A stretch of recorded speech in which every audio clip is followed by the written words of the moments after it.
రేయ్ గుడ్డోడురా, వీడికేం కనిపించదు అంటూ అందరూ నవ్వేవాళ్లు. మత్స్యకార కుటుంబంలో పుట్టిన ఆ బాలుడికి అందరిలా చేపలు పట్టాలనే కోరిక ఉండేది. అదే చెబితే చేతిలోనుంచి జారిపోయే కర్ర ఎక్కడ పడిపోతుందో తెలుసుకోలేనివాడివి ఇక సర్రో జారిపోయే చేపలు పడతావా అంటూ వెక్కిరించేవారు. ఎవరైతే నవ్వారో, ఏ మనిషిని చూసి వెక్కిరించారో వారే ఇప్పుడు సెల్యూట్ చేస్తున్నారు. గ్రామానికే గుర్తింపు తెచ్చిన జలయోధుడు అంటూ పొగిడేస్తున్నారు. ఒక్క గ్రామమే కాదు, యావత్ దేశమే అతడిని రియల్ హీరో అంటూ పొగడ్తలతో ముంచెత్తుతోంది. బీహార్లోని సమస్తీపూర్ జిల్లా దుమ్-దుమా గ్రామానికి చెందిన 35 ఏళ్ల భుల్లూ సాహ్ని పుట్టుకతోనే అంధుడు. చిన్నప్పుడు స్కూలుకి వెళ్తే తోటి పిల్లలు గేలి చేయటంతో స్కూలుకి వెళ్లకుండా తండ్రి వెంటే వెళ్లేవాడు. భుల్లూది మత్స్యకార కుటుంబం. తండ్రి కైలు సాహ్నీతో చేపలు వేటకు వెళ్లినప్పుడు తనకు కూడా చేపలు పట్టడం నేర్పించమని అడిగాడు భుల్లు.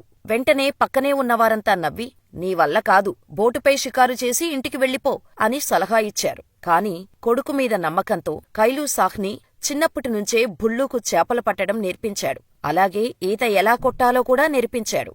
చూపు లేకపోయినా ఏది చెప్పినా క్షణాల్లో అర్థం చేసుకునే పవర్ ఉంది భుల్లూకి. తండ్రి చెప్పిన మెళకువలతో తక్కువ సమయంలోనే చేపలు పట్టడం, ఈత కొట్టడం నేర్చేసుకున్నాడు.